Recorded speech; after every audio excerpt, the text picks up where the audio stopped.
And we are live. What's up, guys? Welcome to Fresh Fit Podcast. We are here with the squad. Let's get into it. Let's go.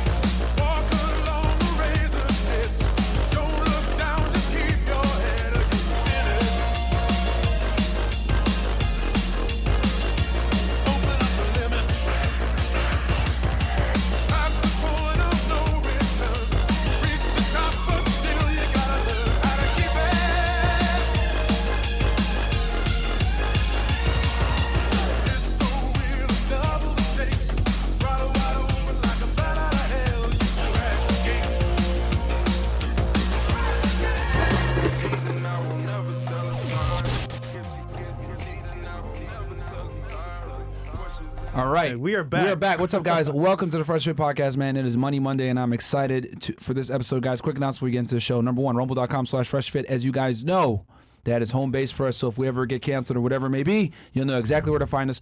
Rumble.com/freshfit. Also, we got all the videos backed up. So if we do get canceled, we'll put everything over there on Rumble. And then also, guys, CastleClub.tv. All of our episodes are also on CastleClub.tv. So if anything ever does go down, you know exactly where to find the content as well. We're live streaming it to all the platforms. Behind the scenes as well. Yes, and the behind the scenes stuff. All that stuff. And all the other content that you might not necessarily see on YouTube. Also, guys, check me out on Twitter, UnplugFitX. I just made it. I've been going crazy on there, tweeting a bunch of times a day. I talk about certain topics that I might not necessarily talk about here on YouTube, so check me out over there, UnplugFitX. That is the new Twitter. And then also, and it's growing at a good rate, man. We're at already 27K, and I haven't, I've had it for only a few days now. We're trying to hit 100K, man. The goal is to hit 100K before the end of the year, guys. Let's get there because, we got a bunch of losers on Twitter that have a bunch of followers. So let's get our followers up and get that message out there to as many guys as possible. And then also join the CEO Network with Fresh, as you guys know, on Patreon.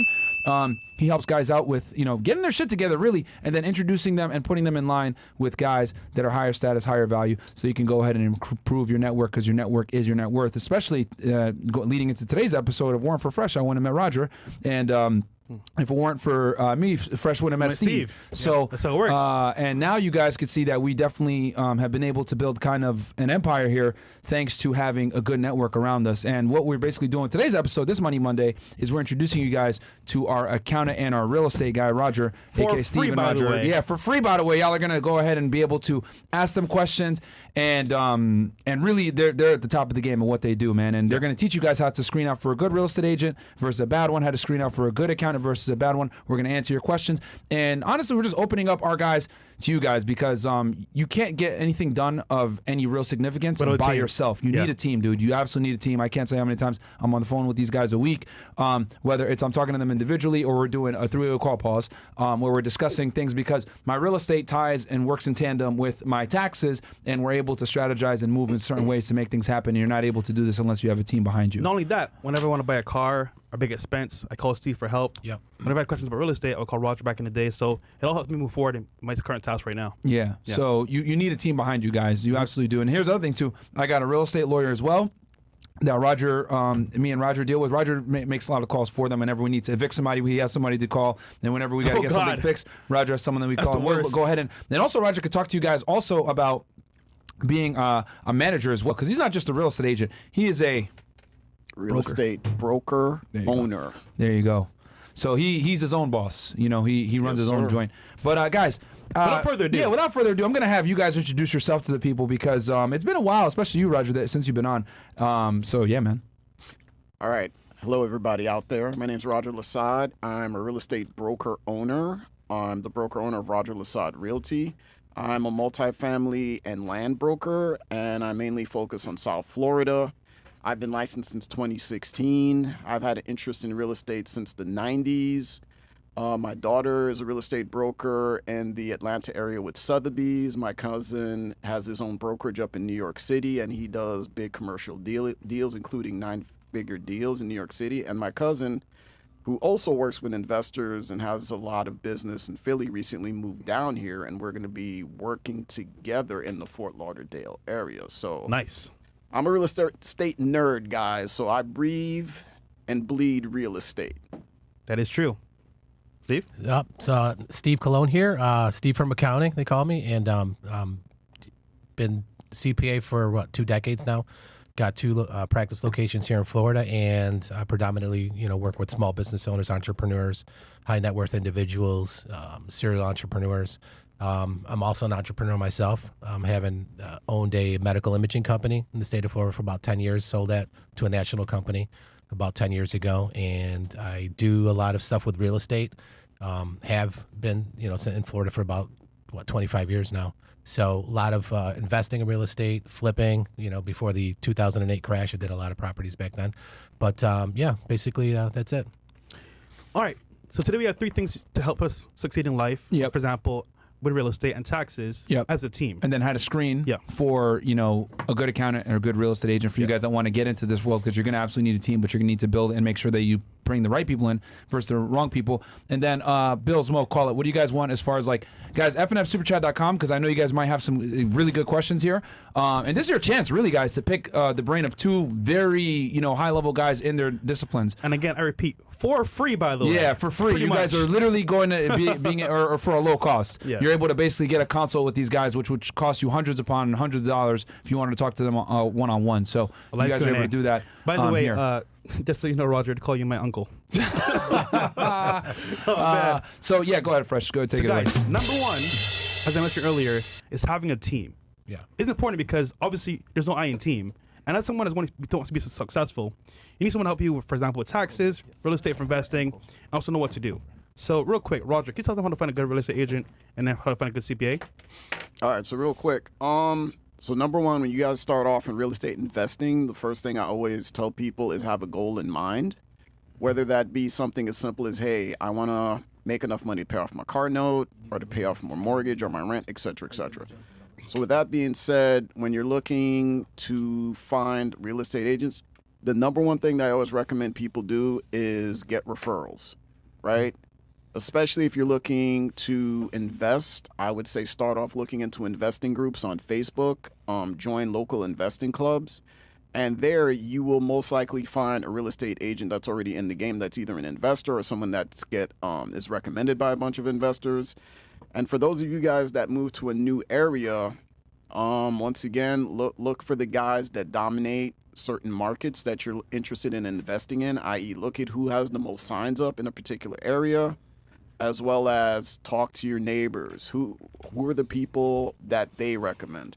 And then once you get 2 or 3, you want to sit down and ask the right questions, make sure they understand basic things like NOI, cap rate, cash on cash returns, why one neighborhood is better than another neighborhood, and make sure that these people's experience and what they're advising you on, it lines up with your goals. Just out to your point, Roger, I remember I was looking on YouTube for real estate tips, again, to real estate. And I kind of figured out for myself what my goal was. Exactly. So then when I knew my goal, what I wanted for auto real estate, I found a realtor to match that, basically. Correct. And with you, we met from a referral, right? With Carl, right? Basically, in a group, I believe. Yes, yeah, exactly. So I found someone that was successful, I asked for the referrals, and then I met Roger. Yep. Yeah. Pretty much. And then you introduced him to me. There you go. Yeah.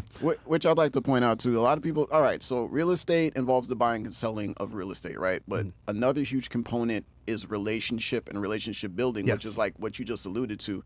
And that's what I think a lot of people are missing, that you building relationships is where you're going to find your best deals, because there's certain things that pop up that it's really based on relationships. So especially off market. Yo, if you're cool with your realtor, man, he likes you a lot, off market is the best place to be. 100%. Yeah. So no, absolutely. I mean, we found a couple of deals, me and Roger, off market. Yep. I'll never forget last year. What happened to me, Roger? Damn, bro. What happened to me? Then what you call back in time? Last year, right around this time, me and Roger found a deal. It was a 3-bedroom, 2-bath up north in the Pompano area, and we were able to go ahead and get it cash for $400K. Now, granted, the seller didn't have it on market, and on top of that, he didn't want to do a deal with the bank, and he was a little bit difficult. But it was a brand new build. It was steel structure. Really good numbers. We were able to get rent at a certain rate based on the comps and everything else like that. So it ended up working out, and that's something that down the road, if I want to put it, do a cash out refi or do which I wouldn't do right now, rates are too high. Yeah. But if I wanted to do a HELOC or something like that, I can do that. But I wouldn't have found that deal had it not been for Roger looking at off market deals, and you're able to find things like that. So in that house now, I bought it for $400. It appraised. Didn't it appraise more than that? It appraised at like 410, 420. No, I think it appraised more than. I think it appraised like. 460. There It you go. appraised at 460. It appraised at 460. When you bought it, you had equity in, and I think now you're probably looking at around five and some change. I bought that house exactly a year ago. And the reason too, and me and Roger talked about this, guys, you typically don't want to buy a house cash, but since it was the end of the year and the seller only wanted to do a cash deal, sometimes you have to jump on opportunities like that. And when I bought it, bam, $60,000 equity by closing. By the way, we have in the chat right now the legend himself, Ben Mallah. Shout out to you, bro, in the chat. Oh, we got Ben Mallah now? Yeah, Shout out he's to in you, the bro. chat right now, man. Shout out to you, Ben Mallah. Third is refi or sell and make some money.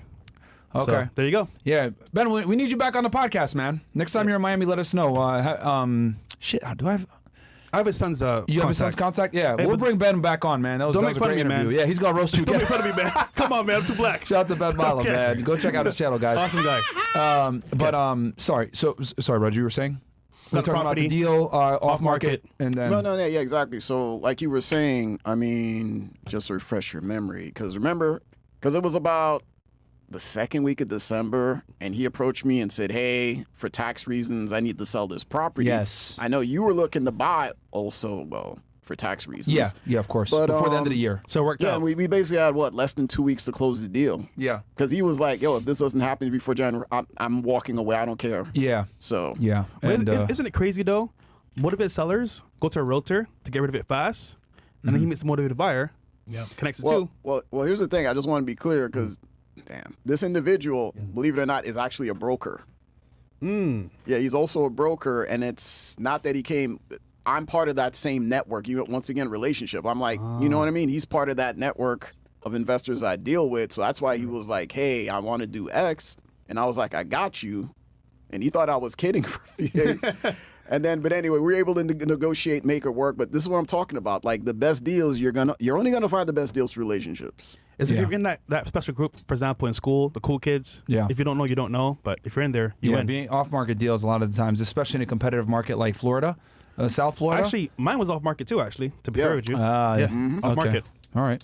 Okay. And then How to find a good CPA. And then, Steve, what would you recommend for people as far as like finding, a good CPA? Obviously, your niches with dealing with entrepreneurs, small businesses, guys of a certain net worth, etc. But what about someone that might want to get their business started, or maybe is just trying to figure out, hey, I want to go ahead and get a tax advantage by having a small business. How do I screen out for a good accountant versus going to H&R Block like everybody else? Right. So I think the most important part in finding the right CPA or tax professional is to figure out what your needs are. If you need somebody just to prepare your tax return, you don't really need a CPA. You can go to a place like H&R Block or or Jackson Hewitt or something like that, or have just a regular like a enrolled agent maybe. But if you're going to do like a real estate investing deal where a lot of times like you said you got to have communication. So you want a CPA if you're going to like a specific business. There's going to come a time where you need financial statements because you're going to want to have financing with their bank. So you probably want to get a licensed certified public accountant, a CPA, and because a lot of times that's the only financial statement a bank will accept. We've been there. Yeah. So Every time I do a deal, guys, they need a profit loss statement, and thankfully I'm able to hit up Steve. Hey, Steve, can I please get a P&L? I need it ASAP, and he's able to generate me one, and then bam, I'm able to give it to the lender, and then they approve it with underwriting, and then I'm able to close the deal. Because you're buying it under the business. No, I buy it on my personal name, but they still need to see money coming in. they see they have to verify that the source of income that he could pay back the loan is coming from somewhere, and that's going to be a business. So they're not just going to take his financial statement for it. They want an independent accountant to look at that. Got it, That'll okay. certify it. So I'm putting my license on the line saying, no, this is legitimate. We're signing off on it. So you definitely want to check their credentials. Go online, go to the Board of Accountancy or whatever state that you belong to, and everything's all public. Just look up that professional, make sure that they're properly licensed, that there's no disciplinary action. Obviously, the other thing is that you want to be able to feel comfortable with that accountant. So you want to have an open line of communication with them. Just like you said, whenever you want to go buy a car, you can pick up the phone and feel confident that I'm going to respond to you in a timely fashion. Or someone on your team. Right, or somebody to get back to you and say, "Hey, what's going on?" That they're responsive. I think that's one of the most highest complaints that we get as professionals in our industry is that you call your lawyer, you call your CPA, and they're not responding back to you. That's a problem. That's the worst. That's a problem. So that's one thing I would say. So definitely. responsive, being responsive. have yeah. them be in line with what you need. Right. You know, an entrepreneur. If you're a guy doing a regular W-2 Yeah, job, if you're WGF, just really Yeah. you don't need a CPA. yeah. You know what I mean? But once you start getting in, you start a business on the side, and you start You're gonna- generating. yeah. At what point should people start seriously looking into getting a CPA? How much money should they generate? You think? I mean, I think if you get incorporated and Uh-huh. you have a business and you think that's gonna take you in a direction where that's gonna expand and you're gonna make your substantial amount of income, whether it's an operational business or a real estate investment. You definitely should get a CPA professional in because you're Yeah. going to come to the point where you're going to need financing if you want to grow your business. You're going to definitely need financial statements that are going to be certified. Yeah. And you're going to need letters a lot of times. Your CPA Yeah. to sign off on a letter saying that you've been in business for 2 years. Yep. Things of that nature. Real quick, Ben Mallah says, know what your tax bill will be before you sell. Yes, that was the guys- next thing. Oh, That's the big next thing time. I was going to talk about too. Yeah. Yeah. Oh, you're talking about real estate. Yeah. You're Well, talking about real estate. Okay. Taxes yeah. too. Well, yeah. So the other thing is, you want to see how they structure their fees. So you don't want to get a surprise at the end of the year. Yeah. Being like, oh yeah, I was billing you hourly, or I was billing you flat fee, or so that's going to be one of the things that you want to basically get out front, and talk to your CPA about. The other thing is to make sure that they're in line with your specific industry, that they have knowledge in that industry, whether it's real estate, whether it's manufacturing or construction. Make sure that you talk to the people in that industry that you're in, if it's a business, to see who they recommend. Talk to lawyers, talk to real estate agents if you're going to do real estate, because I'm sure he has probably a Rolodex of, CPA professionals in his area where he could just, pick up the phone or just, give one of his clients, their name. And now So- he has you. So there you go. and now he has me. And we communicate too. So the three of us together as a team, we have to be on the same page. He can't talk to me and make a phone call, get off the phone with me, and then, talk. Sometimes he's like, "Oh, just call Roger," or Roger just calls me directly. That's important. It saves time. Yeah, it helps. I Communication, can't yeah. tell you how important it was for me to have them kind of both be on the same page because so Steve knows if we get a deal under contract, I'm calling Steve right after. Hey, Right. we're looking at this deal here. We're XYZ trying to close on this day, blah blah blah. I'm talking with my lender. Sometimes I'll have everybody on the phone and we'll do a conference call. And this a lot of times, guys, when I'm doing this stuff, this is during the day before the show. So like during the day, a lot of the times I'm on the phone with Roger. A lot of times after I finish the show, you guys, we go eat or whatever. It's 4 or 5 o'clock in the morning. That's when Roger wakes up. I'll call him and we'll be on the phone talking about deals. And then later on, I'll Really? talk to Steve. Yeah. And later on, I'll talk to Steve at like 8 or 9 a.m. and then I'll go to sleep after. He'll call me unless there's a problem. Thank you, Roger. No, I know. But that's so important though, because Yeah. sometimes I'll be like, hey, I'll be asleep, Roger, but hit up Steve. He'll definitely, because we might need a P&L statement or something like that, and he can hit up Steve directly, and that's just so important because you need a team to make things happen, especially when it's real estate. And then I would say this too, one of the most important things once I started getting into real estate was having a CPA by my side that I can talk to as well. Yeah, Because if you're going to get into real estate, you need an accountant. You can't do H&R Block. Hey, can I get a P&L statement? Like they're like, what? Nigga, what? Like fuck you. They're not going to give you shit. Yeah. So sorry, you were saying? No. I'm Yeah. just- So it's that's number one. That's critical. Having a team Yeah. in your corner. Yep. All right. Yep. Chat first and then Yeah, number yeah, two. we can hit chat and then hit number 2. Cool. Let's see here because I know people are probably may have some questions. the chat and stuff saying, like man? that. Okay. 20 enough from this point forward? Yeah. Okay. After this, we get to 29. Okay, so we'll read the ones that came in through, guys, and then we'll go 20 and up from here. And just so y'all know, top right corner, man, we got all the live viewers. We got 3,300 plus y'all on Rumble, and then about 1,700 you guys on YouTube, man. W. So let us know if you guys enjoy that little That's thing new. right there. Yeah, it's new. Yeah, Bill's been working on it. Good job, Shout out to Bills. Bills. Always improving the show, man, making it better for y'all. We got here Derek the Trader. It's all about Big Mo this week. Big Mo, you so fat when you get on the scale, it said, I need your weight, not your phone number. God damn. Okay, he's about to roast Mo now. Big Mo, you so fat when you were born, you gave the hospital stretch marks. God damn. He goes, Big Mo so fat he had to go to SeaWorld to get baptized. I've heard that one before. Big Mo so fat when he went to the beach, a whale swam up and saying, we are family even though you're fatter than me. And then Ali goes, Money Monday, let's get it. Palestinian American attorney hoping you'll read my message. Send a DM to Fed Reacts IG, Myron's Twitter, Fresh, and Chris's IG everywhere I could. They'll have the Ali in the name, inshallah. Mo, did you get this? I Because saw I the don't email. have the Fed Reacts. I saw the email. What do you say in it? I didn't open it. But I'll open it soon. Yeah, I got can you, bro? Because I get thousands of offers every single day. I'm not gonna open every single one. But now you said it. Okay, I'll look at it. Okay. Yeah. Mo, can you look at it, bro? Oh yeah, I don't yeah. know. Mo can do it. Yeah. All right. What you know? No, I'm gonna look at. Yeah, can you look at it, please? Sparks. All right, Farks goes, what mistakes did you make during your growth and you learned the most from? Is that one of the three or no? Actually, that's a good one. Actually, I'm not there. Okay, I guess, I don't know if he's phrasing that to a certain person, but I guess we can go around the table on that one. What mistake would you say we could go? You wanna go first? Let's do me last. Let's start with Roger. Probably the biggest mistake that I made starting off is when I was negotiating. I was too aggressive, and that kind of, I guess, made things more adversarial than I needed to. And I know sometimes Myron's like, "Man, you're not aggressive enough. Why are you being so nice?" And I'm like, "Because you get more you get more flies with honey than vinegar." And that's really the biggest lesson I learned, because a lot of times just talking people real laid back, cool. I'm telling you, not Myron. getting confrontational. Yeah. Well, I'm glad that Roger does the brokering, because sometimes I'm not as nice, or I will like be pissed off at tenants because they're late on rent or something like that, and Roger's all cool, calm and collected about it, and I'm like ready to fucking scream at them like, pay your fucking rent, you bum. But yeah, It's my uncle, man. I'm telling you. yeah. Okay. Steve?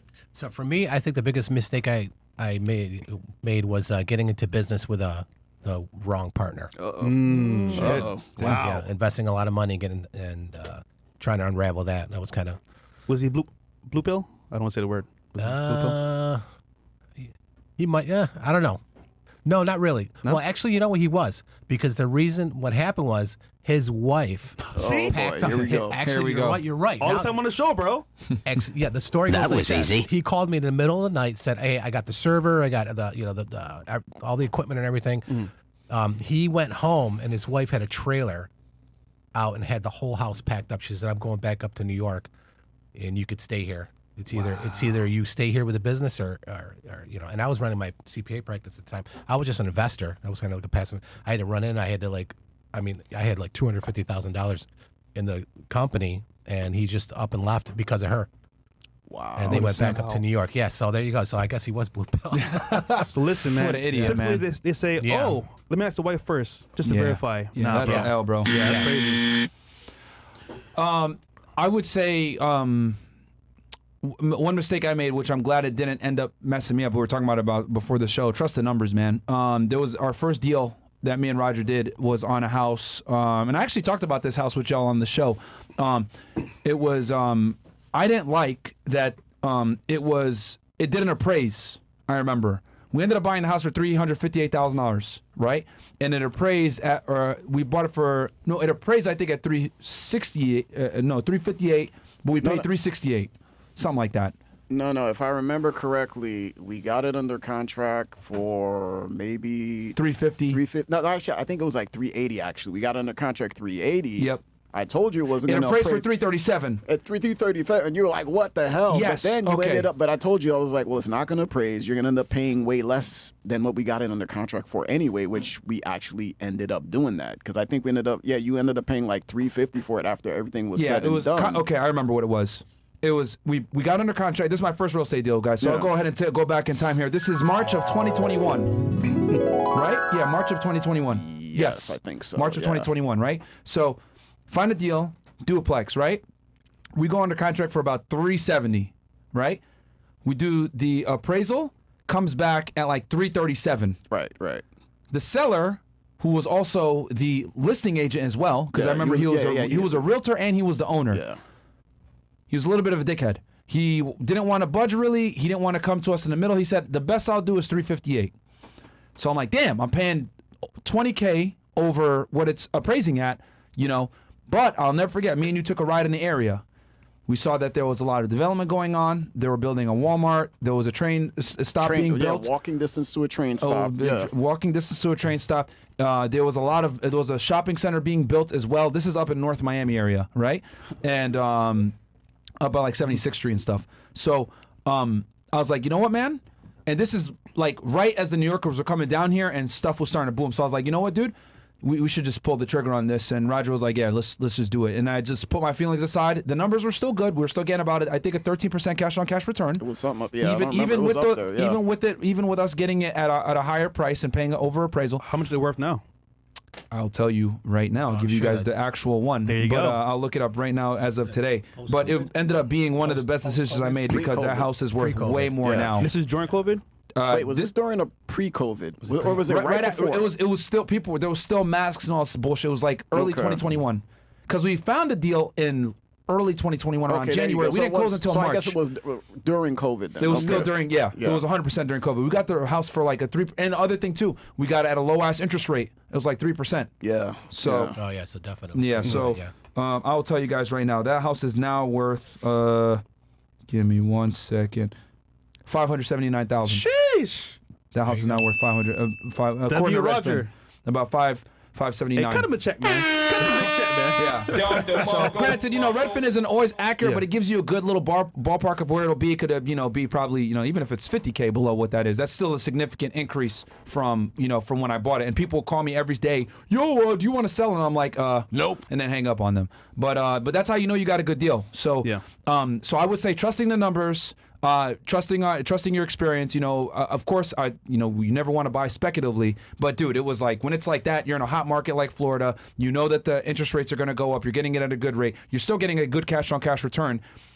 Sometimes you got to put your ego aside, because a lot of people are like, I'm not paying more than what it's worth. Yeah. Like a lot of people get pissed off, like I'm not doing it, but it's gonna a lot of the times, if it doesn't appraise, guys, but you're in a good market, you're gonna get that appreciation at some point. And then what's most important is I was getting good cash flow from it. So who gives a shit? Like, because am I gonna sell it? Am I gonna cash out refi? No. So does it really matter what it's really worth? Yeah, you pay a little bit more, but you're gonna get that cash on cash return, and you're in a hot market where it's gonna appreciate.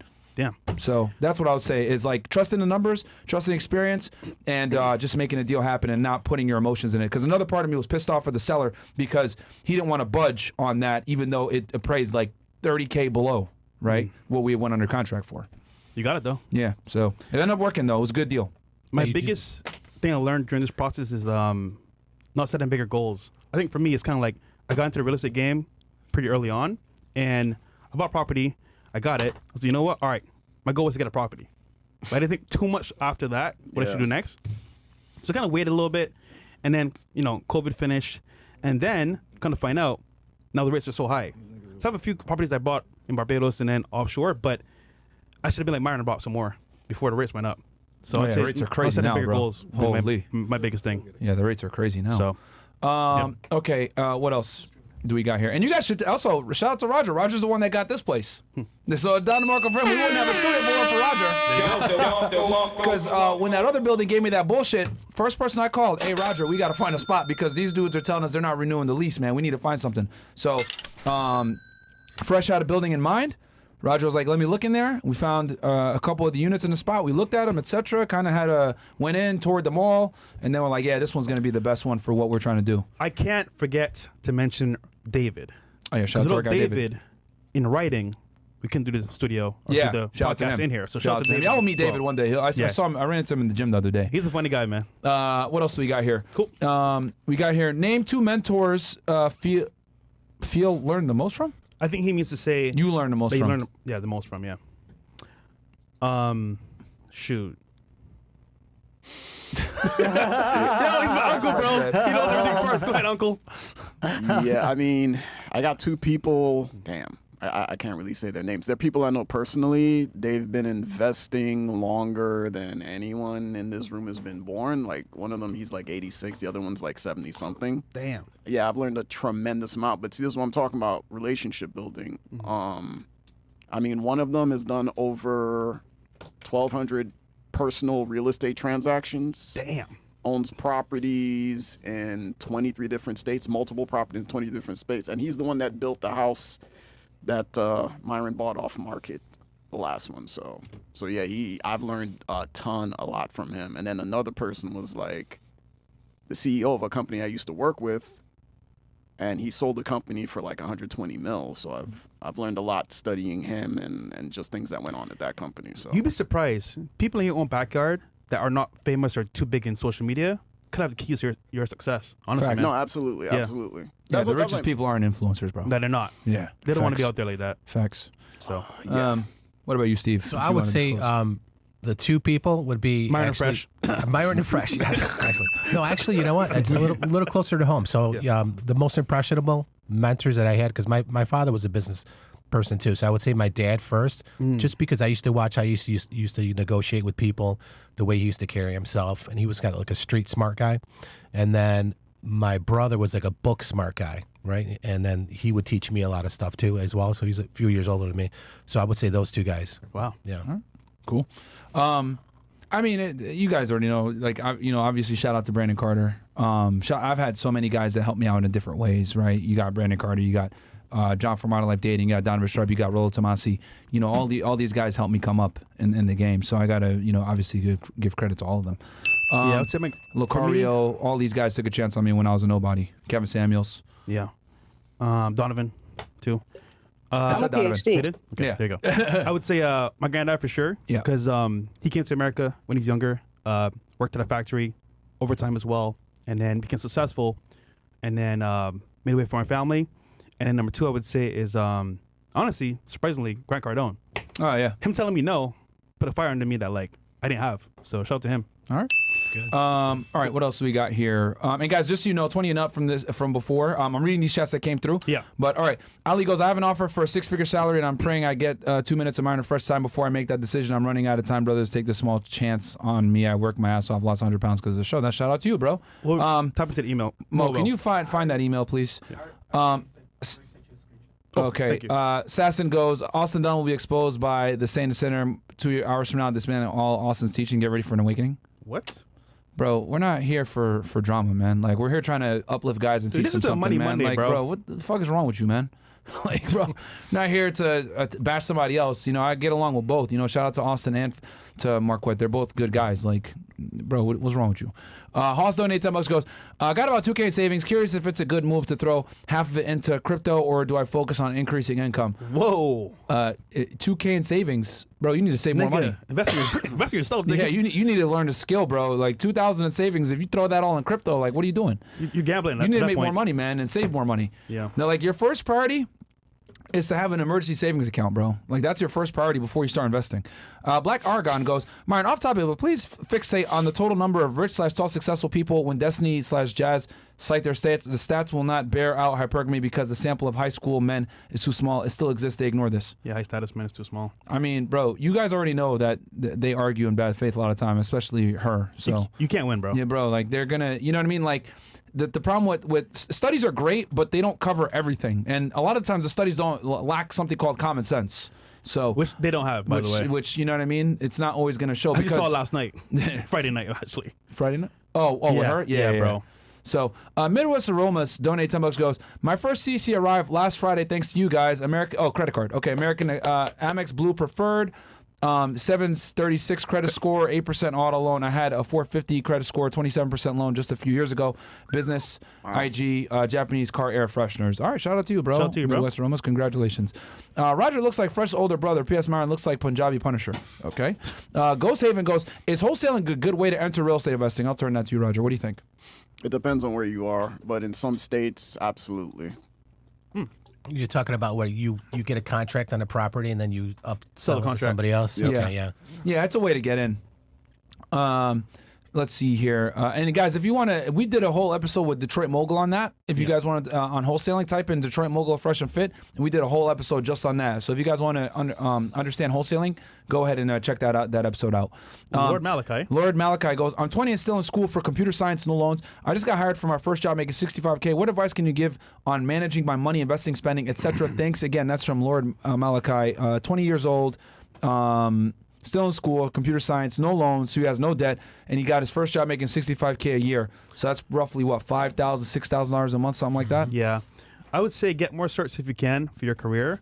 Look at also doing more projects outside of your workplace because projects when you go to new employers are a good thing to have. And then just keep grinding, bro. That's good. What do you guys think? Yeah, that amounts to about $5,400 a month. I would say, bro, number one is get that savings account, man. Get that account like an emergency fund where if anything happens, you're able to sustain yourself for 6 months to a year. Once you have that established, then you can go ahead and get into the investing and everything else like that, which it might take you some time to build that up. It might take you 7-8 months to build it up, but that's fine. But after that, everything that you make, you can go ahead and start investing. Because you can make way more. Yeah. With your degree. Also, bro, you're 20 years old. You got a bunch of time, piss and vinegar in you, man. Get another job, bro. Get There you another go. job. Make some more money.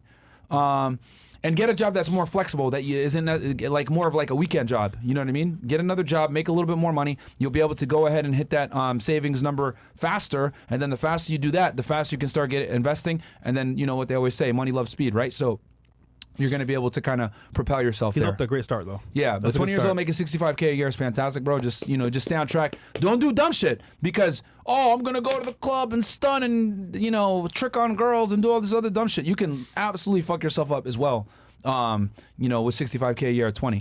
Yeah. So, Roger knows. Can I add to that? yeah, please. A, don't get a girl pregnant. Yeah. Number one. Number two, read Rich Dad Poor Dad. That is a good book. That teaches you how to not be enslaved, be in the rat race. Yes. Let's see here.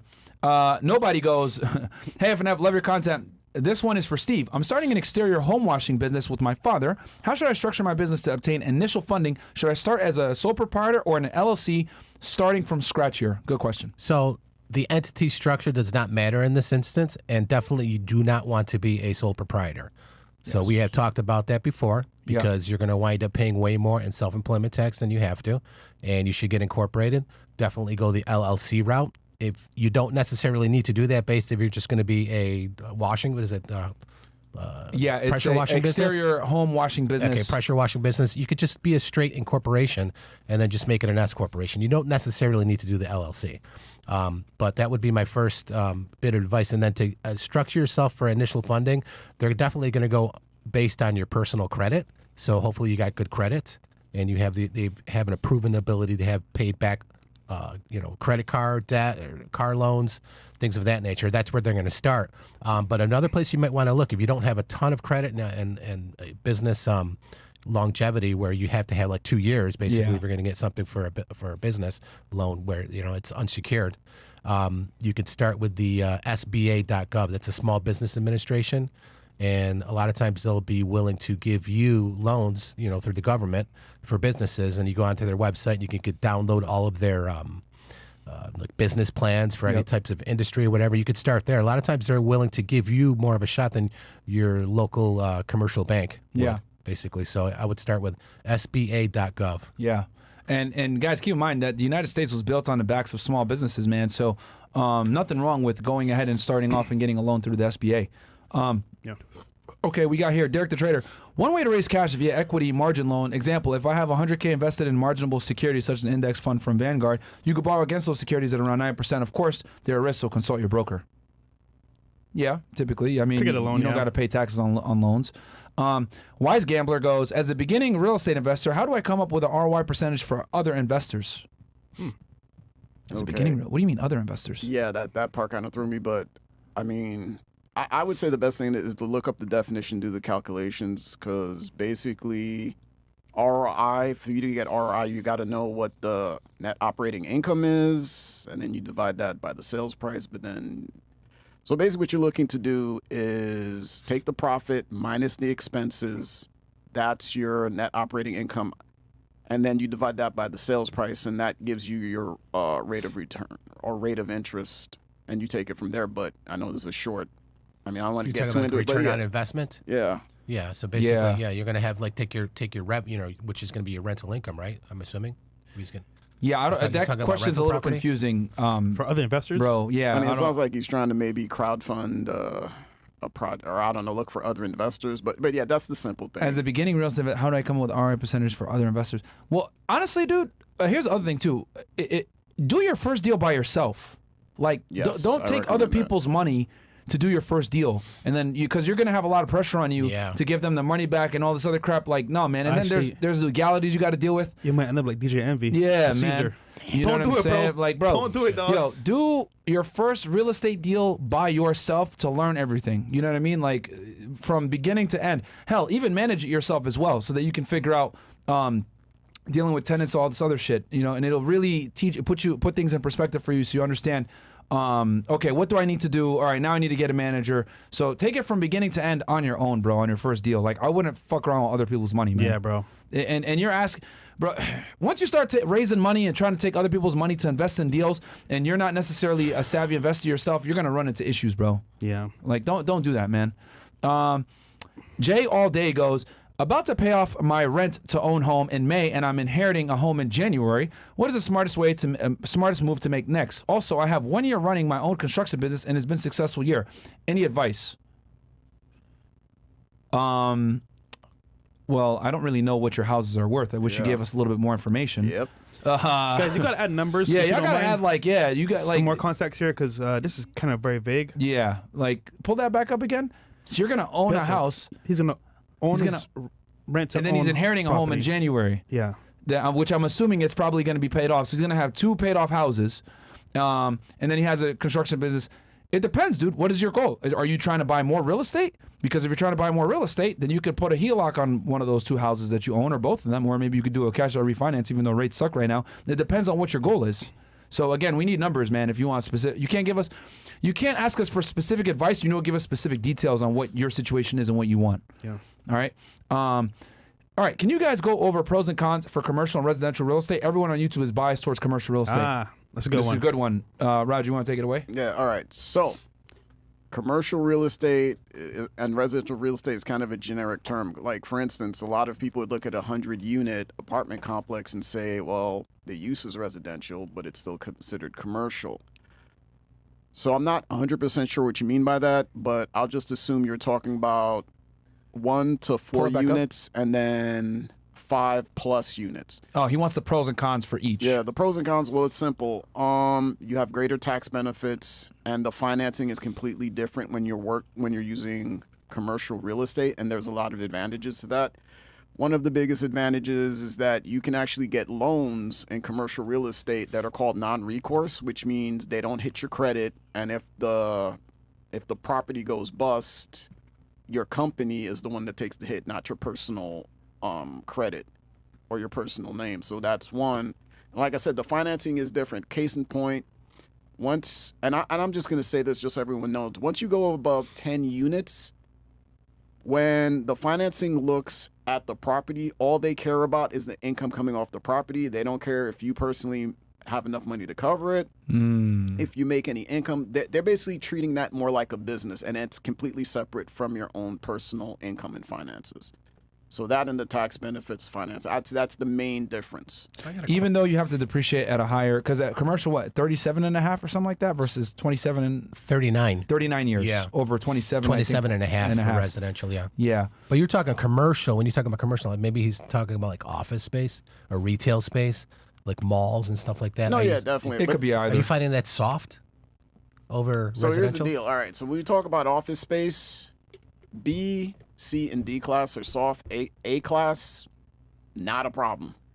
And that's pretty much... Can you explain to the people soft and A, B, and C class, because they might not know what that Okay, means? so soft is basically talking about people having problems renting or selling commercial office space.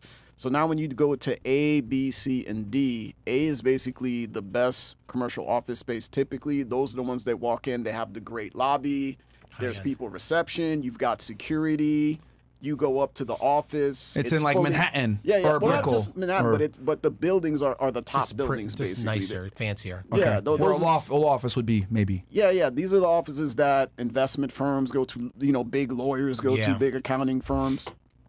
And then the B class is just below that. And then the C class tends to be the no frills, where it's okay, but you don't have a lot of amenities like concierge or like my people office. greeting you. C-class. So- and then, of course, D class is you're basically a strip mall in the hood. So Yeah. This is the hood. I'm not that bad, but yeah, so the A class property, they haven't been having issues because obviously the companies that have the big budgets, that's what they go to, whereas BC, those places have been struggling. Retail, once again, I mean, It's dying.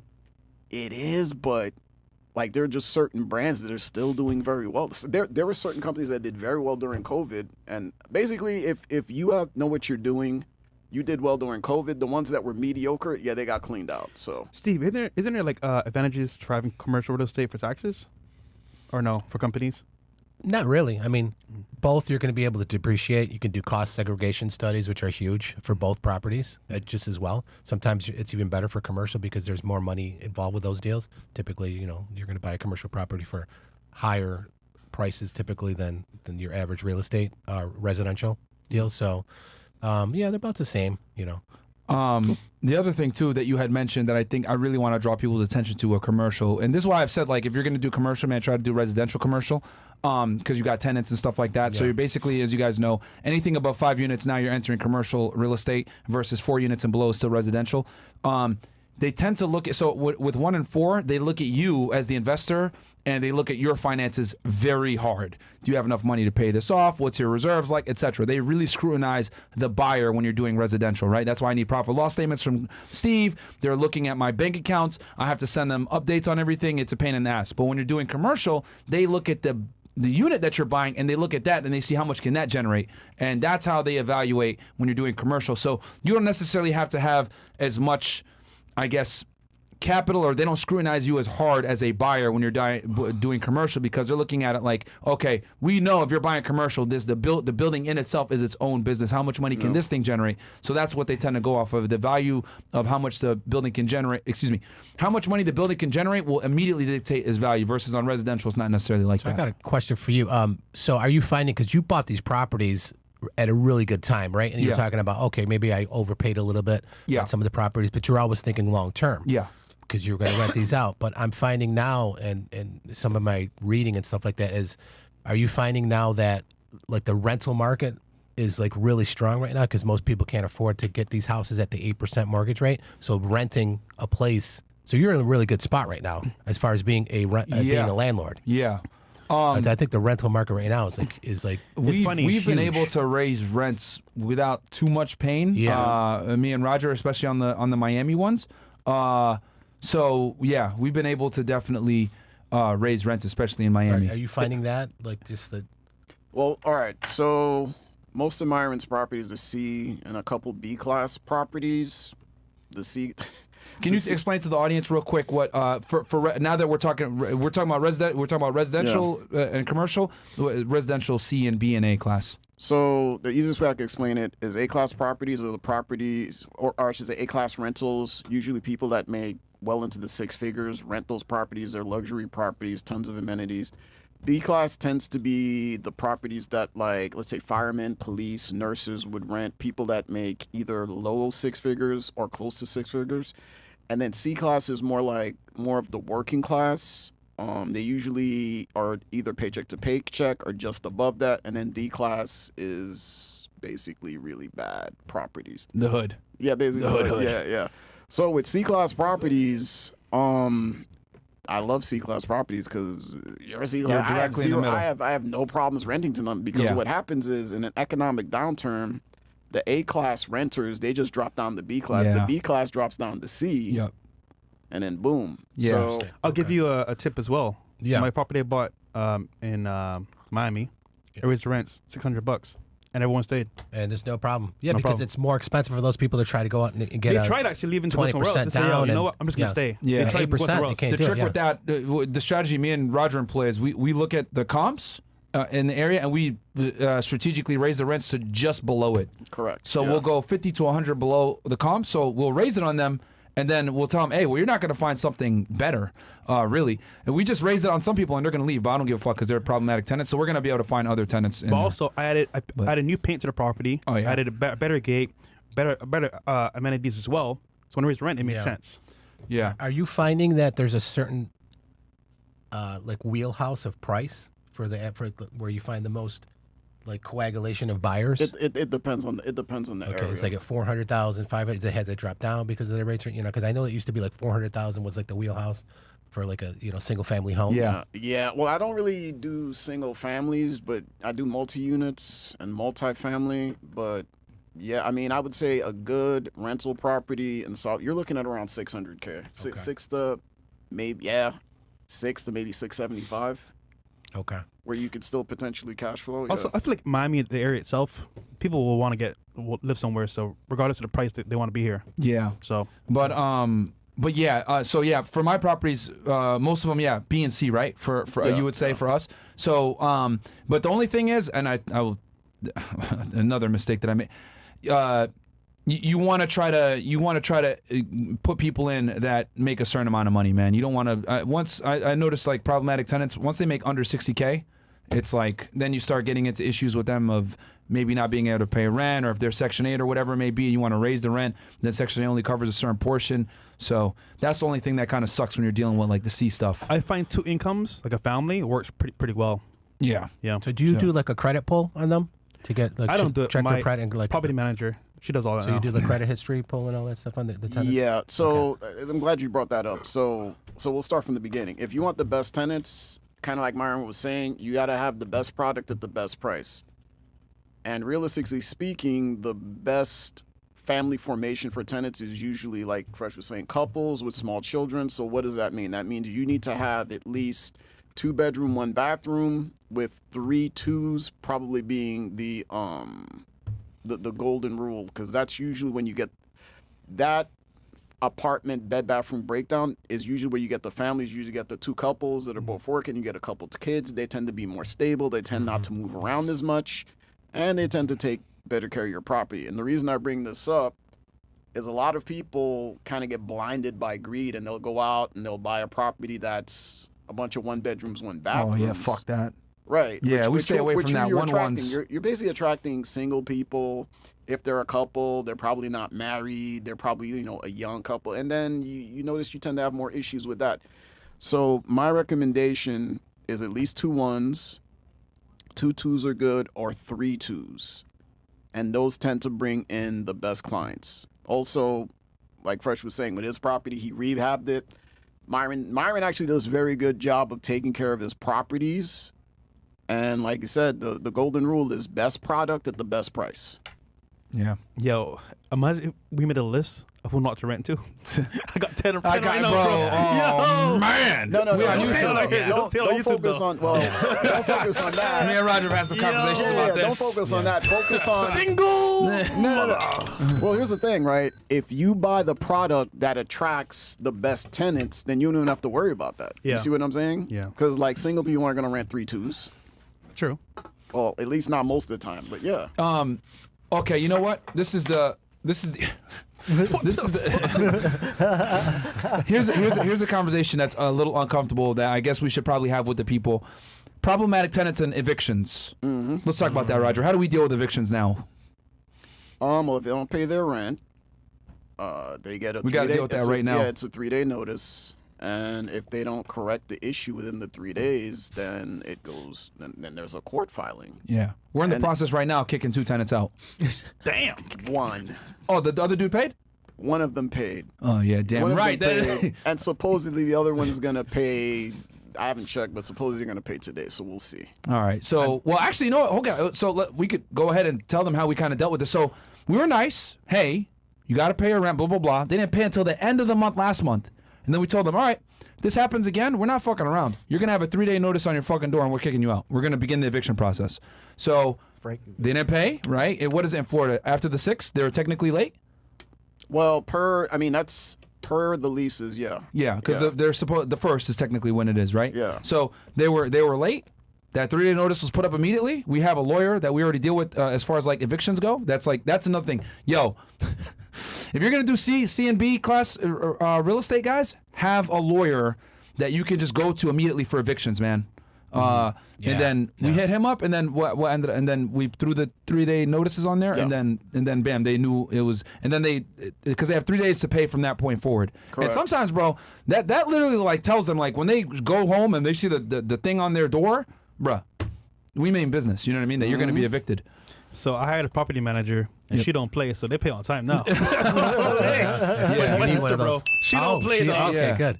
Good. Yeah. So Question for you. So Connecticut, is it different, much different than Florida as far as Yes, eviction? they have until the 10th. In Okay. Connecticut, and New Connecticut is a York little is bit a pain more in the ass. tenant friendly Oh, it's than way Florida. more Yeah, tenant. New York Than too. Florida. Way You're- more tenant friendly. Yeah. New York, you're Jersey, right? You were from Jersey? New York. New York too. I know New York is way more tenant. So So you don't even want to get into it. It's down there disgusting. it's- They have rent yeah. control. Yeah. You can only increase it by. There's a lot of different things within New York City. What else did you employ? I mean, just for the audience to learn, Roger. Did you employ any other strategies before, like us just besides us putting the notices on the door, for them to pay, or did they like call you right away, or? I mean, like you said, this month if they don't pay, then they can't stay. Bro. So yeah, as soon as they didn't Did pay, they I call you? contacted the attorney. Nope, Okay, I haven't you heard didn't even from bother, them. yeah. I didn't hear. Yeah. Okay. And then they did they call you after, or text you, or say I'm paying, or you just saw the money come in? Yeah. Because I obviously got to keep track of that, right? Yeah. Because then if they pay, then the attorney can't really move forward from there. So. Okay, gotcha. All right. Yeah, but those aren't nice though. Evictions are not nice. Yeah, they're. I don't know, Fresh. We did one in 21 days of this year, actually. Oh yeah, we got one check out quick because we basically have a lawyer that's like all he does is evictions. Damn. That's another thing. If you guys are gonna have a lawyer I went to the courthouse. that deals myself. strictly with No, Fresh, evictions. don't do that. Bro, but you know what's funny? Before even came time for the marshal to come, he left. So I got lucky. Yeah, that's good, but you got to be careful because if you mess up at any process, dude, like everything starts over, and especially if you got one of these professional freeloaders that basically knows the law, They know the law, damn near as well as an attorney. Yeah, they can mess you up. Yeah, don't try to cheap out on it. Just get somebody that knows what they're Yeah. doing. I suggest, and me and Roger learned this hard way because we have a lawyer that we deal with that handles our some of our other stuff, right? Doing deals, looking at contracts, whatever. But he charged a little bit too much for evictions. So we went ahead and got another lawyer that deals specifically he just gets niggas out, man. That's his profession. That's what he does. It's his niche. We got him and he's getting them out. We had one lady out in 21 days, bro. Well, see, now I have a referral to where to go. Yeah. There you go. I'll put you in touch with that guy, bro. Yeah. This shit is ridiculous, man. Damn. And knowing me, like, I thank God I have Roger because Roger just deals with them when they don't want to fucking pay and shit. Because I be getting tight when they don't pay rent. I'm like in my head, like, what the fuck? You have one job. See, I'm nice. This is your home. I'd be like, you know what? I understand. Take your time. Nah, my fuck sister's that like, yo, pay now, nigga. No. Yeah. She don't play. Okay. What do we got here? David hustles. David I'm 19 Hustles years goes. old, and I soon want to buy my first property, and I live in it, and through an FHA loan as well. I live in LA, but I heard the market here is terrible. I was thinking moving to Las Vegas instead. Yep. What do you guys think of the market up in Nevada? Do it. Yeah, do it, bro. Go to Nevada's fantastic. Do it, bro. Do it.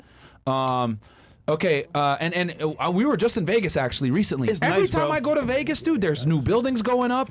They got the Raiders over there. I'm considering getting property in Vegas, bro. Yo, Not gonna lie. it's No state every income time. tax either. No Yeah. state income tax. No state filing. Every time I go to Nevada, I'm just Vegas, but yeah, every time we're there, I'm like, wow, this thing is growing every single time because y'all know we know we're There's a Cool reason Rolo and Sartain. Floyd Mayweather has a bunch of businesses in Vegas. Yeah. Smart man. So yeah, and it's a good place to incorporate out of as well. Yeah. You know, Nevada and Delaware are some of the most popular places to incorporate out of because I think Nevada, if I'm not mistaken, also has that Delaware situation where they can hide. Like you don't have to. Yeah. Registered agent deal, Registered yeah. agent doesn't Yeah. have to be on there. And if you like hoes, man, go to Vegas. Okay, what else do we got here? Shout out to our Castle Club guys right here. Yes. Zay Works. Can you guys? Okay. Keno goes. Keno. Recently switched from W-2 to 1099 and trying to figure out how to pay myself while saving in a company savings account in order to acquire more buildings. Any advice?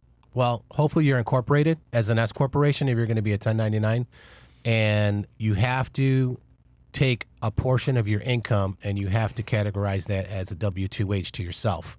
So just to pay a little bit of the FICA taxes on there or self-employment tax. But if you're going to take out money over and above that, it's just basically a distribution if you're an S corporation. Okay.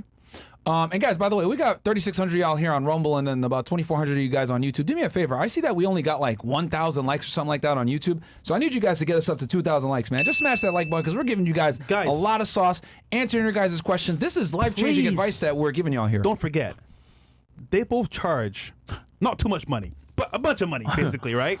You're getting it here for a very low price, and they're giving you their time as well. Please like the video, man. Yeah, at man. least. Okay, we got here. If my parents are paying $14K in taxes, is there a way I can create a mentor/coaching LLC and charge them for a finance course or something? This way they can write it off as education. Ooh. That's creative. That's a bad idea. Yeah. Okay. Yeah. Yeah, I wouldn't do that. You want to do? Okay. Well, why not, Steve? Why is that a bad idea? Well, because you're self-dealing and you're creating something where it's not really a legitimate, I mean, they're paying, what, 14,000 in taxes. Is there any way I can create a mentoring coaching and charge them for a finance course? I mean, I suppose you can. But he's asking for an audit. If they, I mean, is it you're just doing it just because it's like, because there's this thing called substance over form. So if you're creating something, in substance and the form of it really is not legitimate, then you can have an issue on it. But I mean, at me as a CPA, I can't say in good conscience that, and to protect my professional license, I can't say that's a good idea. It has to be a legitimate purpose. Sounds like fraud to me. Yeah, it's problematic, my friend. What would the IRS say if they audited and saw something like that? I mean, the chances out there are probably slim to none anyway. But I mean, as a professional, I can't. As my ethics in the state of Florida, I can't really. Yeah, it's not say a good that's idea, my friend. It could be problematic for you.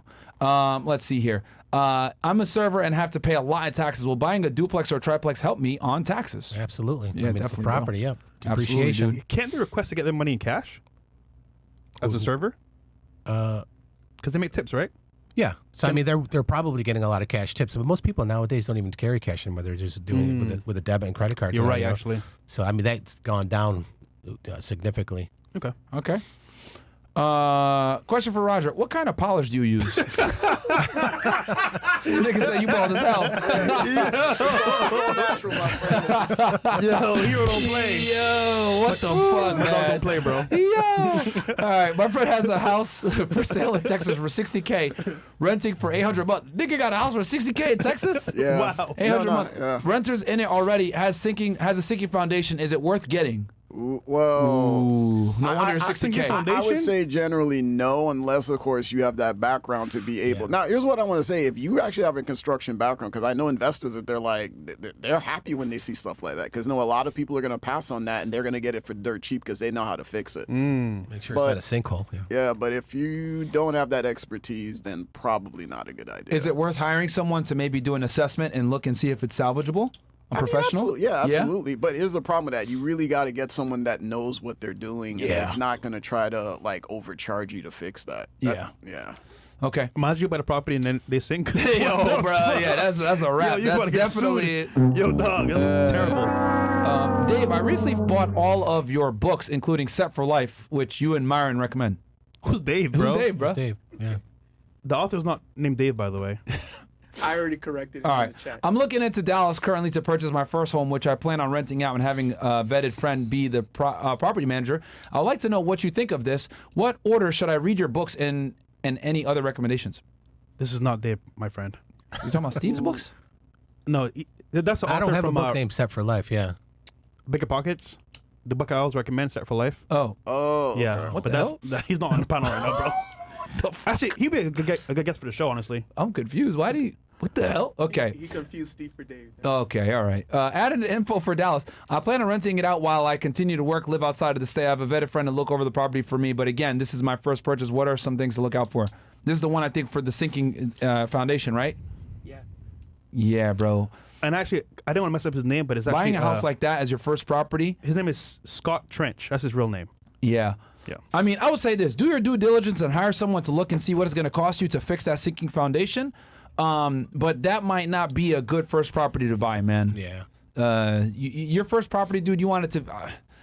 Okay, some people might not agree with me on this. I think your first property should be a turnkey. Yeah. Personally, I think Yeah, it should I be a agree. turnkey, Yeah. so you don't deal with headaches, you don't deal with problems. Anything that does come up, you can probably handle on your own without necessarily having to hire a property Because manager. trust me, your first property will have issues. Right. Yeah. And if you're not experienced in the game, trust me, I know my firsthand. Because even with They'll mess turnkeys, you you're up. gonna have issues, bro. Yeah. So that's what I would say. Yeah. What else do we got here?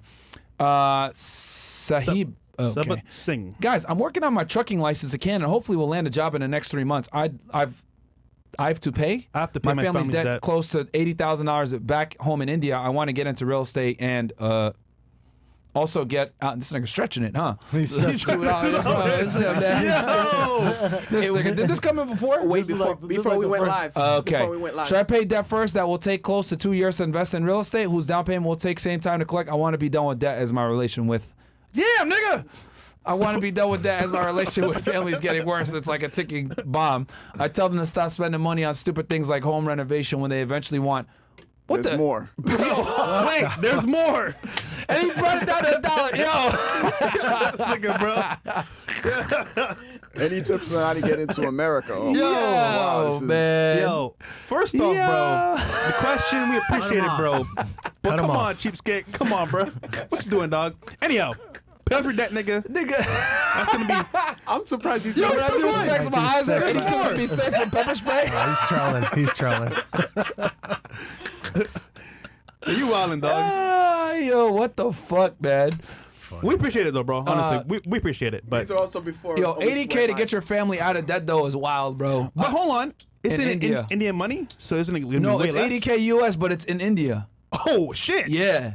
What the hell niggas doing over there, bro? bro. I thought he meant like, wait, what's the currency in India? Rupees. Rupees. Yeah. Damn. Yeah, man. Okay. Yeah, bro. I don't know if you'd want us to do that. I don't know if you'd want to do that. Live in reality. Can we do a backwards episode? Chris hosts the show. Mo take your shirt off and co-host. Myron and Fresh be producers. Myron be Haram and get a tattoo or attempt tattoo for the new camera angles. Actually, I did recommend that we just play our different roles. That'd be funny as hell. It would be funny. Nah. Juice Crew Meek got approved to up to 300K for my FHA loan 3.4 month and APR 7.4. I have 21K saved up and make 995. How much more should I save in Dallas looking for a dupe try? 26 years old, 676 credit score. Ooh. It's a little low. Yeah, your credit score sucks. Number one, you need to get it to at least 700. It got approved for 300K for my FHA loan. Yeah, 21K saved up. Yeah, 21K saved up. The thing is, bro, is you don't want to be like House poor. You got approved for 300K. You don't want to be close to that 300K as far as like the house. You're not. And here's the other thing: you ain't gonna buy no duplex in Dallas or a duplex or a triplex for 300K a month. 300K, bro. You're not. Yeah. You're barely gonna be able to get a single family home. You need to save up more money. Looking at the numbers, get your credit Roger, score up. how much did you save up realistically on this property? You I think? mean, honestly, I don't even know what the properties go for. I know what the Yeah. market in Dallas. Yeah. You're barely gonna be able to get a single family home for 300K in Right. Dallas. The properties went up there significantly because I looked at houses It's a over hot there. market, right? Yeah, it's a pretty hot market. Yeah, So yeah. yeah, and you won't even be able to get it in Dallas. You're gonna have to go like outside of Dallas in the Dallas Fort Worth area to even get a single family home for 300K. That's out kind of in the boonies. So you need more money, my friend, and you need to bring your credit score up. I would say. You're gonna want to be getting approved for 500 to 600K to be in a comfortable position to get a duplex or a triplex, and you definitely need more money, cash. Because remember, you're gonna have to put in, if he's FHA 3.5%, but even then, you're not gonna be able to get for 300K getting approved. You won't be able to get a duplex or a triplex. And they need to see In Dallas. reserves as well in your account. They're gonna want. Yeah. They're going to Reserves. see. They're going to want to see. Yeah. You have some money as well. Getting divorced. I have a VA loan at 2.8 interest rate. Bought a house for 440K, worth 510K now. Should I buy wife out for the half equity or sell? I'm 50K in debt, but started a new job making 120K. Ooh. That The one- answer to so- that question is you need to speak to a divorce attorney. Okay. Well, Yeah. and then what I would add to that is more than likely she's not going to agree. So you're going to have to wind up selling the property. 9 times out of 10, I see that in all these divorces where there's that's just typically the best way because you're going to get the best price. It's going to be the real market price for the house. And So he's she's going probably to come gonna have back to and like, oh, it's not worth 510, it's worth 6, or something like that. Like it's Yeah. in the deal. So that's sometimes it's just worth it to sell the damn property, walk away, free and clear and clean. Yep. 50-50. Yeah. Get her the fuck I mean, out 9 your life. times out of 10, that's typically what happens from my experience and my practice when couples get divorced. They typically, one tries to buy the other out, in a lot of cases. In most cases, the guys just leave. And they leave the house to the Right. Oh, they if, didn't if even they buy have her out. kids, if they have kids, they'll just leave the house to leave her in there with the kids. Typically, most men Who's do that. responsible for debt service though? At that point. Well, if they're both out on loan, they both are. Okay. So they're still he's going to still be on the hook for it. But if that's not the case and they're going to get divorced in most cases, And there's no kids. they'll typically sell it because one party's going to come back and say they're going to be no, it's worth more, because you can only do so much of the comps. Like you're Yep. saying when you're buying that property, you're going to get comps in there. Yep. But it might be just worth. She has a good walking attorney. They're away. going to have an appraiser Yeah. go in there like, hell nah. You She's need never more going to be money. happy. And 9 times out of 10. Yo, this is sad, man. Honestly, bro. Like, it's really Well, sad. hey, at least we're giving them a good take on it. Yeah. Bro, I agree with Roger. Number one, you need to go ahead and pay the money and Yeah. get a divorce attorney. Yeah. Yeah. Figure out what makes the most sense. But there's a high likelihood that you might have to sell the house, dude. Fellas, you get married, this might be your future, bro. Bro, Be man. careful, dog. Yeah, dude. Yeah. Holy. Bro, yeah, you might have to sell it. Hopefully you don't have kids. I hope you don't. Bro, I wish Because a bitch- that'll make things way sloppier. I wish a bitch would, bro. God damn. Yeah, man, this shit tough, man. Yeah, it's sad. All right, let's see here. Gambo goes, my friend allegedly has 5 properties on rent. How can he rent legally? What needs to be done or to set up, charge the tenants and pay taxes? And respect to you guys are fresh. What the fuck? I miss vlogs. Chris equals a bum. He has 5 properties on rent? The vlogs are on castleclub.tv. How we can't pretty rent much. legally? I don't understand. So Yeah, I don't even know what he's asking, So man. he's saying that he's got 5 properties. He's probably not even reporting anything. Who knows what? But Illegal I mean, tenants? first thing, you want to be a limited liability for each one of those properties. Yep. If they're separated, you want to have a separate bank account for each of those properties, which we had gone. We did a show on that before. So that's going to be one of the things that you definitely want to do, and track your rent, track all your expenses through those individual bank accounts. So that would be one of the things I would recommend. And then you just report it on your Schedule E of your 1040 every year. Give your information. Hopefully everything's in one bank account, and you give everything to the. Okay, he phrased the question poorly, but I see what he means. He's asking basically what we got going on right now. Having a system in place to collect rent, pay taxes, everything else like that. That's a great. That's what he That's said. a great question. Yeah. I'm reading it back. Got He it, just got it, phrased got it, it. Okay. awkwardly, but basically saying he has 5 properties that are being rented. How can he rent legally, and what needs to be done or set up to charge the tenants and pay taxes in respect to you guys? So how does he set up a system So to properly definitely, collect rent and definitely pay what I did, taxes, but etc.? definitely what you the were first thing talking I would about, say is, number one, you need to make sure you have legal leases. All your tenants have signed the lease that's enforceable, right? So number 2, after that, you can look into online payment systems. We personally use something called Buildium, but I know there's others, and it depends on the size and scope of what you're doing. You pay like a monthly fee. You can even have them set it up for you, and then you have your tenants basically go either through an app or to an online payment portal, and then they could collect really the rent giving him from sauce there. now. Yeah. All right, so hold on. So we'll go ahead. This is how we have it set up, right? You guys are about to get a lot of fucking value right now. What are the likes at? I'm not even going to go into this unless we get the likes up to a certain amount. We got 2,300 people watching on YouTube, 3,700 on Rumble. We need 2,300 likes if I'm going to go ahead and give you guys a system on how I actually do this. I'm going to expose this to y'all for goddamn free, but I need you guys to like the goddamn video. We need 2,300 likes, and then I'll go ahead and go through how to 1.2K. properly run a real estate system. 1.2K. Yeah, no, we ain't going into it now. Yeah, bro, nah. Yeah, bro, what the See, fuck, man? Again, you guys want value, man? Give you value. You want the sauce, though? Just like the video, man. bro. Yeah, just like the video, bro. Like, what It's the simple, fuck is bro. wrong with people, man? Yo, Dude, just like it, man. If I was young, fucking ninja watchers, watching this man. video, I like it in a heartbeat, bro. Yeah. I want the sauce. Yeah, man, like, bro, what And the it's fuck? free. I'm about to teach y'all exactly how to collect rent properly so that you don't get fucked up, how to have leases in place, Bro. all this shit. Like the goddamn video. Once we have 2,300 likes, then we'll go ahead and I'll tell you guys my entire system of how I do it. And I manage 30, how many tenants we got? Like 30 something? About 30 tenants. Yeah. You're getting years of wisdom. Save you a headache. Exactly. You could avoid mistakes in your career for free, bro. Yeah, man. Like the video, man. goddamn video, bro. Once we get 2,300, then I'll talk about it. What else do we got here? Oh, let's hit number 2. Streamlabs. Oh, Streamlabs? It's all Streamlabs. We can hit number 2. Yeah, we can. And then we'll go back to Streamlabs. Guys, again, fnfsuperchat.com if you guys want to go ahead and super chat into the show, because it's a little bit easier than screening out Castle Club and Rumble, because obviously they got to screen cap it and put it in everything else like that. So it takes a little bit more time. But FNF Super Chat, we can get to you guys right away. Yes. Go ahead. Number two is saving money on taxes with real estate.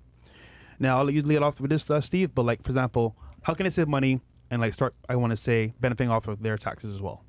So in relation to real estate, I would definitely say like the biggest thing is depreciation. So making sure that you get a tax professional that understands that and is willing to do a study for you.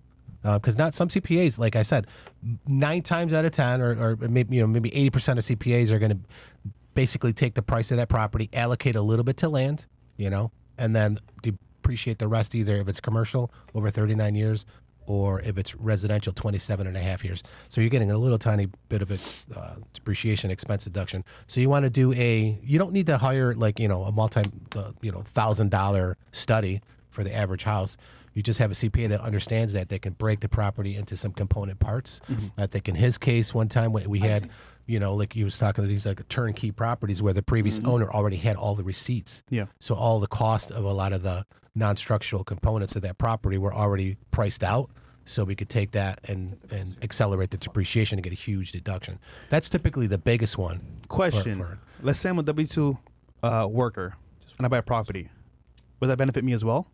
Yeah, it will. So basically, because that rental property typically, if it produces a loss, if it produces a loss, if it's cash flowing and and you take your depreciation, your mortgage interest, and your repairs and maintenance and insurance and taxes, Vacancy. so forth. If you have a net rental income, then it's not going to help you because you're adding that to your W-2 wage and it's increasing your taxes. Your taxable income, that is. But if you have someone that comes in and says, okay, well, this property's worth $500,000 and we're going to, instead of taking $5,000 worth of depreciation, we could get the cost segregation. We're going to take $50,000 or something like that, right? And then it pushes you into a net rental loss. Then you're going to net that against your W-2 wages, and then that's You going pay to less help you in taxes. tax-wise. Yeah. Okay. And Roger, buying property itself, when it comes to exiting the property or getting a new property, how does that benefit you in taxes? Like, for example, you mentioned earlier, Myron bought a property for tax reasons. Like, I sold it for tax reasons as well. How did that work? Well, I mean, it's probably more towards Steve, but just from what I know, I mean, obviously, if you've got a lot of extra money around, I mean, it makes more sense just to purchase and get some more tax write-offs, right? Versus just potentially having to pay more money to the IRS. Like, I mean, even something as simple as if you have a mortgage, the mortgage interest, that's deductible, right? When you make payments It on is. mortgage interest. Yep. So that's just one that I know off the top of my head. And yeah, like Steve said, because of depreciation, the income you're generating off your real estate, you're going to pay way less in taxes than the same amount of money that you make at a W-2 job or even a 1099. Okay, so question. When Myron wants to sell before the year ends, why? For taxes? When he wants to sell a when he wants to property, buy, sorry. When he wants to buy. I mean, I can answer that too, and then Steve and them can add. I Sure, go buy ahead, yeah. because the reason why I want to buy before the end of the year is so that I can contribute that purchase and be able to collect that depreciation and that cost segregation from that new property. And the reason why is because since I buy houses that are turnkey a lot of the times, what ends up happening is they're typically rehabbed like then and there. And the person did a bunch of fixes, so I'll talk to the guy, be like, "Hey, look, man, how much did it cost you to rehab this thing?" And I'm able to go ahead and get the tax benefits from the cost segregation from all the fixes that they made that were non-structural, and then obviously the depreciation. And the beauty is that let's say I buy a house for $100,000, right? I'm able to depreciate on the purchase price of $100,000, but I only put in $25K. Sheesh. Because I only put in 25% to purchase the house, 20 to 25%. So let's go ahead say $100,000 the house for easy math, right? You ain't never gonna get a house for $100,000, guys, but you guys get the idea. I bought it for $100,000, right? But I only put $25K into the deal. The bank gives me the other $75,000, but I'm able to depreciate 27 and a half years off of that $100K price. 100,000 divided by 27 and a half, I think is like 3,000 something, if I'm not mistaken. 100,000. yeah, 2,750. Divided by 27.5 works out to 3636. Okay. So I'm able to do, write off on my taxes 3636 off of my income. Now let's say I took that 25 let's say I had 100K and I did that 4 times, right? So I bought 4 different houses for 100K, but I only put 25K on each one. Now you multiply 3636 by 4, 14,545. So I took $100,000, invested into 4 different properties. Each one was $100,000. I was able to go ahead and save off of my taxes. Now I'm able to knock off damn near 15K on my earned income, and that brings me down a tax bracket significantly. And you can see how when you buy a more expensive house and you're putting 25% down, how it significantly reduces your taxable income. And then on top of that, I'm able to do the cost segregation, which allows you to depreciate which allows you to knock down your income even more. So that's how we're able to do it. Yeah, just to piggyback off of what you're talking about is because now we're at we're in November now, and we have a look back period where you're saying, okay, how much money did you make? Yeah. How much money did you make, Myron? Okay, you're probably going to expect to pay this much in taxes. Yep. So I get a lot of my clients right now calling me and they say, okay, they want to make major capital purchases for the very fact of getting this huge depreciation deductions. So a lot of times they got to swap out trucks. They'll do a trade in. So I had a client like 2 days ago. He's got 2 huge trucks that are over 6,000 pounds. Yeah. And they're not even the G wagons. They're I think they're heavy GMC heavy duty trucks. Okay. So he's buying 2 of those, swapping out his other 2. We looked at him. I'm like, okay, you're going to make this much this year, and he's asking me, should I buy this? And he gave me all the numbers on the deal. We ran the numbers, and I'm like, okay, it's going to be a net benefit to you because you're going to save 14 grand on your taxes. Yeah. So go ahead and do it. Pull the trigger on it. Smart. Yeah. So that's why, because each property I buy, guys, I'm able to depreciate on 27 and a half years off of the purchase price. But keep in mind, I'm only putting 20 to 25% down. That's why real estate is such a glitch. Huge when it comes to taxes. So as you can see, multiple reasons why you should buy real estate to save money on taxes. And again, guys, we're not getting paid to tell you how to buy real estate. We don't got no real estate course we're trying to sell you. Yeah. We don't have, we're not trying to gather money and tell you guys invest with us, blah, blah, blah. We're literally just telling you, yo, go fucking buy real estate so you guys can enjoy some of these goddamn tax benefits that you're going to be able to get. And it's a business on the side that you can do. Like, you can have your W-2 job. Obviously, you're going to need to save money for a period of time, but getting your first house is always the hardest. Once you get your first house, it becomes significantly easier after that. So, Well said. Anything else, guys, that I might have missed? That's it for me. All right. Let's see here. We got who's up next? And guys, just like I said before, 20 and up to answer questions. What is the best way to estimate monthly rent I could charge for a prospective property, especially for small towns with not many comps, looking to get my first property in Coachella Valley of California? Yikes. California, bro? Okay. Yeah, I mean, there's no way around that. You have to do comps. I mean, you gotta be able to pull the data from somewhere. So, I mean, Bigger Pockets actually has a rental comp calculator that I think they give you a certain amount of you could run it for a certain amount of times for free, but then if you pay, they allow you to run it as many times as you want. However, I would say even that rental calculator in Bigger Pockets, you need to vet that because it's not always 100% accurate. Yeah. And so, and this is also where a good real estate agent comes in too, Roger, right? Where they're running proper comps because he's trying to figure out how to run comps to get prospective comps so that he can see what he would charge for rent. Yeah, I mean, to tell you how to run comps, it's a little complicated and probably too much to get into in the scope of this particular podcast. But yeah, you either learn how to do it yourself or get a professional to do it. But yeah, you got to run comps. And even if there's nothing in the immediate area, then you either go back further. Usually you want to do like 6 months, but if you can't find anything, then you go back a year. I would Or say you extend out even more. I would say make sure it cash flows. Start there. Yeah. Well, Make what sure- he's saying make sure is cash he flow. doesn't know what the rents are. He doesn't Well, know no, what I the understand. check- In the absence of that, I mean, you still got to say, okay, you have to have a minimum of cash flow. Yeah. You got to hit. Thing your, is, you could check like Zillow or like Redfin, but still those numbers are not really Yeah. always It accurate. gives you a starting point. Yeah. But hell, I mean, dude, what you could do is you can look in the area at like units available, like apartments available in that area, see what they're charging, yeah. and then you can get a baseline from that. Like pretend you're a prospective tenant that wants to move to that area and look at what the rents are like in the area. You can even call a realtor in the area and say, hey, I'm looking to buy or rent. What are the prices right now? Yeah, so that's something that you can do as well. But just keep in mind, dude, that I'll tell you right now, just off where you're trying to buy that Coachella area, that's going to be expensive. It might be tough for you to like run the numbers and get like a profit with a good cash on cash return. So I would look somewhere maybe different, unless like Vegas, your heart bro? said it. Yeah. I don't know, man. California's like a mess to me. Yeah, bro. You know, we said on this show many times, if it doesn't cash flow, just say no. Bro, you make sure you run the numbers because anything in that area is going to be in the M's. You know what I mean? It's going to be in the M's. Even a single family home is going to be damn near $1 million in the LA area. So, you know, are you really going to be able to charge rent at a high enough rate for you to actually cash flow? I mean, you'd probably barely be able to break even. So, yeah. Kayvon Maga goes, advice at getting into 2024. We need all podcasts to put a Republican in office 2014. I guess think he means 2024. Yeah. Mainstream media and establishment are corrupt. Shout out PBD, Tim Pool, Benny Johnson. Would like to see our platform as well in 2024.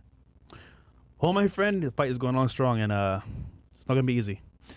Yeah, hopefully Trump wins.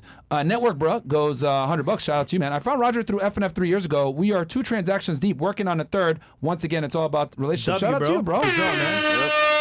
Okay. CA Engineer goes, thanks for having Steve on again. He is great. Can you guys do a show on purchasing, exiting businesses? Also, when buying an existing business, existing businesses. Yeah. Also, when buying an existing business, how does depreciation apply to the purchase price? Are there tax breaks for loan interest for a laundromat?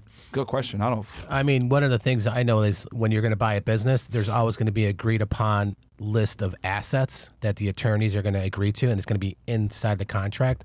And a lot of times when you give that to the tax professional, they have to go off of that schedule, basically. But you can assign the values. Typically, the seller of that doesn't have a bone in it. So I know when I sold a business, I'm like, listen, just value those assets however is best for you. Okay. So, you know, I'll typically, I have to sign off on it as the seller of it. But typically, most sellers will be, you know, amicable to beefing up, I guess, to say the value of a lot of the assets that you can take advantage of depreciation for. Okay. So, yeah. We got here. Who's up next? Chris should be You got this, Chris? unemployed. Come on, man. Chris is here to stay, bro. Is that markup burden on the right? I thought the Saint Center. No, bro. Let's move on. Is that it for Streamlabs? Rumble Rants now? Okay, Heavy Metal Hotep says, this is free game and wisdom, guys. Likes are free. Click the damn video. Facts, man. You have next, Kano187 says, follow up to the follow-up.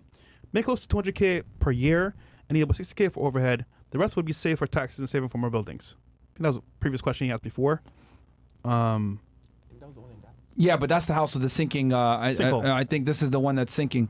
Yeah, bro, you got to keep in mind, like, what's it going to cost you to fix that? And then is there going to be an upkeep on keeping it from sinking? You know? So. Might be risky. Customizing with Jay. What's up, Mo? Jay, what up? If you haven't put Steve and Roger on Sinaloa, give them a sample now. And for everyone else, get Sinaloa. Let's start a rumor that Myron goes to sleep to Sinaloa every night. Agreed. Keep up the hard work, gents. Ow. That's his song. What's Sinaloa? It's his song, basically. Mo's song. Yeah.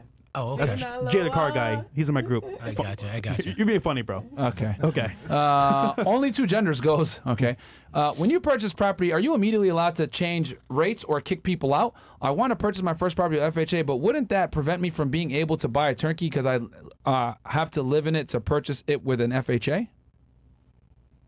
Yeah, don't you have to live in it at least a year? Yeah, you gotta do. live in at least a year. Yeah. But I get the question he's asking. So if you buy a property with tenants in it, the first thing you need to do is get estoppel letters. You need to verify how much rent is being collected, how much they have in deposit from both the landlord and the tenant, so you don't buy a property and then find out that the landlord lied to you about how much rent needs to be collected. As far as raising rents, that's state by state. In Florida state, if you're going to raise the rent by more than 5%, regardless of whether they're on an annual lease or a month-to-month lease, you have to give them 60 days, minimum of 60 days notice. But just so you know, if there's a lease in place, whatever's in that lease, in other words, if they have 6 months, 8 months, 9 months, 10 years, 12 months, you have to honor that lease. Like, it doesn't change just because you buy the property. Yeah. And then also, he's saying, would FHA prevent me from being able to buy a turnkey because I'd have to live in it? No, a turnkey property is a property that's pretty much ready to go when you buy it and doesn't need much fixes. And then as far as, he asked another, damn it, there was another thing. Oh, can you explain to the people what an estoppel letter is? This is really important. Yeah. I mean, it's just basically a legal. All right, so it's illegal when someone signs an estoppel letter. Basically, a notary's there. So if they lie on the estoppel letter, they basically committed perjury, which is a felony, which most people aren't going to do. So it's a really good way of getting people to be honest about how much rent's being collected, how much in security deposits. So there isn't any, because you don't be a landlord, purchase a property, and after the fact find out that you were lied to. Yeah, that's really important, guys. I'll tell you guys, this is a mistake. We didn't do, I had a realtor in Connecticut that wasn't as experienced as Roger. We bought a house, right? And they were not paying as much rent as we were told. And we ended up raising the rent on them and everything else like that anyway after the fact. But that could have been definitely problematic. Damn. Had I thankfully, when I did my cash on cash returns with the numbers, with the rents that they gave us, it was high enough to the point where even though it was less after the fact, I was still getting a profit, but it wasn't as much as I thought. So but they lied. That realtor fucking lied about the number. But the thing is that they don't necessarily always have to be honest all the time. Yeah. And the other realtor that we were dealing with, and then the realtor that I was with, he does it part time, so he wasn't experienced enough to understand what an estoppel letter is or even issue that. So he went off what the other realtor gave him off his word, and then we actually purchased it. Whatever. Oh no, I'm actually paying this much rent. So. That's something you guys want to keep in mind as well, where estoppel letters are super important. And then also, here's another thing too. Might sound biased for y'all. Don't fucking hire a part-time real estate agent. Hire someone that's full-time that actually knows what the fuck they're doing, because a lot of these part-time real estate agents fucking suck.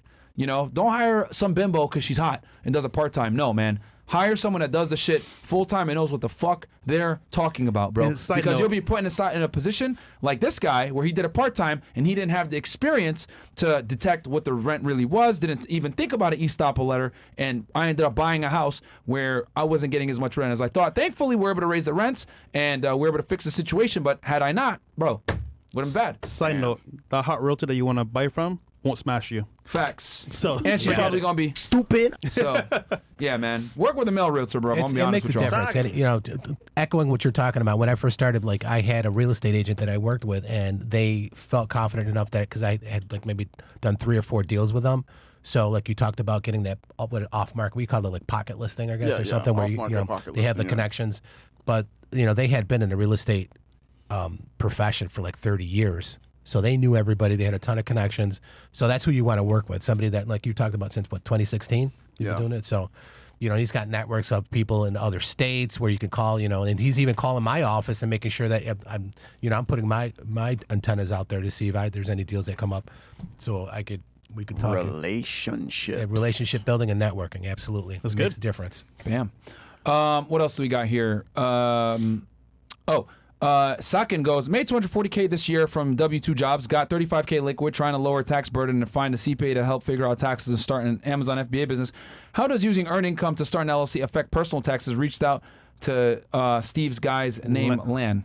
Well, that earned income is already taxed. It's already after tax dollars, so it's not going to really affect it, but it's going to be your investment in that business and whatever you be able to write off whatever expenses and capital expenses that you're going to depreciate on there. So it's not going to, basically those are going to go in as startup costs.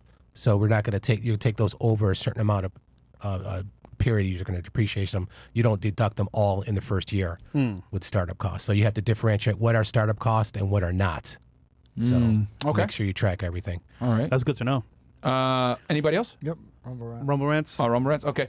Devontae, do you guys know anything about investing in gold? Yeah, you can invest in gold, man, but just understand that it's more of a long-term hold, and know that, like, if you got gold, it's going to take you a while to, actually liquidate it. You know what I mean? Because you're going to have to get someone to appraise and all this other bullshit. So I think we've learned that if you want to diversify your investments. know the weaknesses and have some strengths of gold, each asset class that you silver. invest in. But yeah, nothing wrong with having gold. I got silver. I'll probably buy some gold in the future. But yeah. But but the other thing too with gold is keep in mind, guys, like, it doesn't make you money.